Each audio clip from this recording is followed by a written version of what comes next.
If you're caring for an elderly parent, it's never too early to start planning for the future.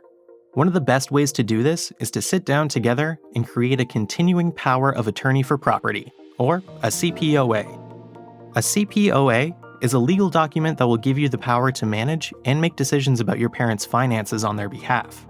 If you don't have legal experience, putting together a CPOA might seem a bit daunting. In this video, we'll walk you through a few important facts about CPOAs that will hopefully make the process easier to understand. The first thing you need to know is that CPOAs and wills are not the same thing. A power of attorney is a document that covers a person while they're alive. Once that person passes away, the CPOA is no longer valid, and a will becomes the main document for managing their affairs. If your parent does not have a will, the two of you should get one made as soon as possible. You should also be aware that a CPOA is not the same thing as an advanced care plan. An advanced care plan outlines your parents' wishes regarding their personal care and, although important, is not a legal document. Another important fact about your parents' CPOA is that the term property refers to their financial assets. People sometimes think that they don't need a CPOA because they don't own any property. But if you're planning to manage your parents' money at all, including helping them pay their bills, you need to have one. Your parents' CPOA can be either general or limited. General gives you wider power to deal with their assets, and limited specifies a time or a purpose. For example, if your parent spends their winters down south, they can appoint you to manage their property in Canada while they're away. Although a CPOA will allow you to manage your parents' finances if they become mentally incapable, in order for it to be valid, it must be completed while they still have mental capacity. If there is any question about their mental capacity, they will need to be interviewed by a capacity assessor designated by the Ministry of the Attorney General. The standard of mental capacity needed to make a CPOA is actually quite high, so the sooner you and your parent get started, the better. If they are deemed to be not mentally capable, you will need to file a formal request for power of attorney with the Office of the Public Guardian and Trustee. You should also be aware that banks do not always honor a legitimate CPOA.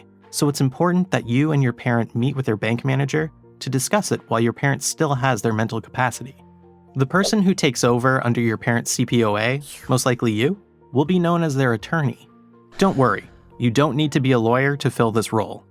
If your parent wishes, they can appoint more than one attorney to manage their finances. If they decide to do this, it's important to specify whether their attorneys can act individually or whether they must act jointly.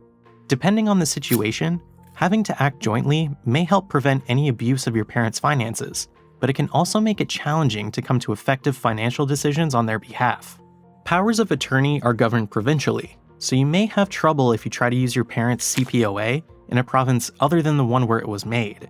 It may be possible to have the CPOA validated by another province, but you should seek legal advice before attempting to do so. Although a CPOA doesn't have to be completed by a lawyer, it is a legal document, so it's a good idea to get a lawyer's help. Many lawyers offer package deals for the completion of a CPOA and a will at the same time. If cost is an issue, you may be able to get free help from a community legal clinic or apply for legal aid from the government. As your parent's attorney, you have a fiduciary duty towards them. This means that you've got an obligation to make decisions that are in their best interests. Remember that even though you may be handling your parents' money, you can't just spend it however you want. In fact, if your parent wishes, they can ask for a full accounting of the financial transactions made under their CPOA. You might be relieved to learn that as your parent's attorney, you are not personally liable for any of their financial obligations. However, if you and your parent have set up a joint account, you may end up having to pay any debts associated with this account, even if they aren't yours.